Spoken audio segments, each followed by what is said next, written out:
तर आपण आज क्वेश्चन नंबर 31 सॉल्व करणार आहे. तर क्वेश्चन नंबर 31 दिलेला आहे. A glass tube of uniform cross section is connected to tap with rubber tube.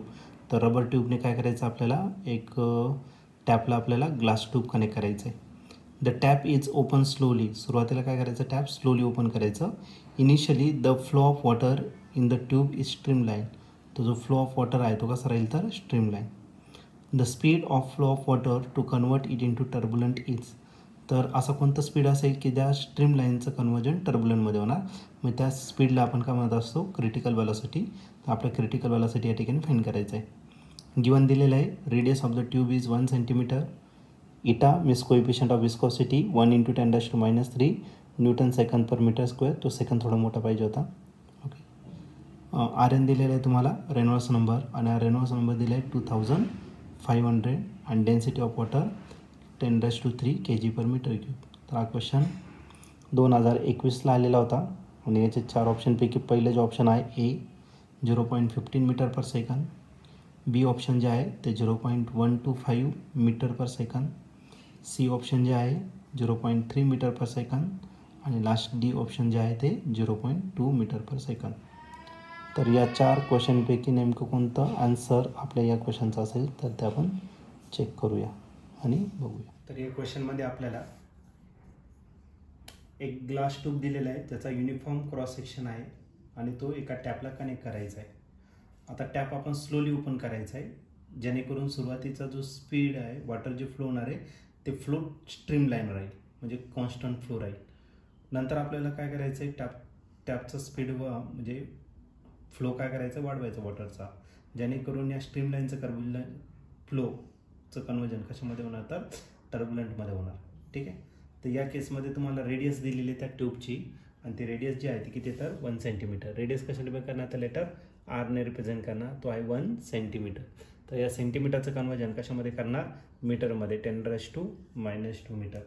त्याच्यानंतर कोएफिशियंट ऑफ विस्कॉसिटी दिलेलं आहे, आणि कोएफिशियंट ऑफ विस्कॉसिटी आहे 1 × 10⁻³ एक काम करू, डायरेक्ट 10⁻³ करू, newton second per metre square हे त्याचं युनिट झालं. ठीक आहे. त्यानंतर रेनॉल्ड्स नंबर दिलेला आहे. रेनॉल्ड्स नंबर आपण आर एनने रिप्रेझेंट करतो, तो दिलेला आहे 2500. ओके. आणि डेन्सिटी दिलेली वॉटरची, डेन्सिटी वॉटरची 1000 असते. तुम्ही डायरेक्ट 10⁻³ घेऊ शकतात kg/m³. ओके. तर आपल्याला काय करायचं आहे, स्पीड फाइंड करायचं आहे, म्हणजे आपलं क्रिटिकल स्पीड या ठिकाणी फाइंड करावं लागेल.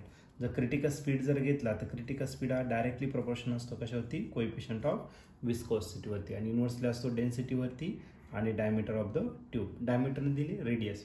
आता रेडियस जर 1 सेंटीमीटर आहे तर आपल्याला जी डायमीटर भेटणार आहे, डायमीटर किती भेटणार, तर 2 सेंटीमीटर, आणि त्याचं कन्वर्जन मीटरमध्ये केलं तर 2 × 10⁻² मीटर ही काय झाली, आपली डायमीटर झाली. ठीक आहे.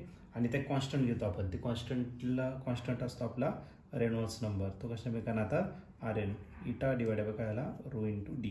आता सगळ्या टर्म्स आपल्याकडे माहिती आहे, फक्त व्हॅल्यू काय करायची याच्यात पुट करायचं. मग critical velocity VC is equal to what is Reynolds number, it is 2500.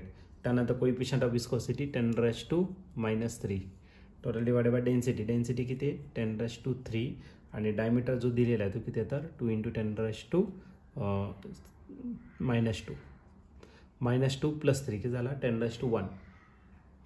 आणि 10⁻³ जर दिला इथं 1 2 3 पॉईंट शिफ्ट करता येईल, तर 2.5 डिवायडेड बाय 2 झाला, आणि 10⁻² किती 1 झाला, 10च झाला. ओके. -2 आणि 10⁻² म्हणजे 10च झाला. 10 जर वरती घेतला तर याचा आन्सर येईल तुमचं 0.25. त्याला डिवाइड करायचं कशाने, 2ने. आता 2ने इझिली आपण याला डिवाइड करतो. 0 तसाच 2 × 1 = 2, 2 × 2 = 4, एक उरला, 2 × 5 किती झाला 10. म्हणजे जी क्रिटिकल वेलॉसिटी आहे त्या क्रिटिकल वेलॉसिटीचा जो स्पीड आहे तो स्पीड असेल किती, क्रिटिकल वेलॉसिटी 0.125. ओके. आणि याचं जर ऑप्शन जर बघितलं तर या ठिकाणी ऑप्शन बी जो आहे तो या ठिकाणी करेक्टली मॅच होतं आहे, आणि ऑप्शन बी या क्वेश्चनचं राईट आन्सर असेल, म्हणजेच किती 0.125 metre per second. 125 metre per second ही त्याचं करेक्ट आन्सर राहील.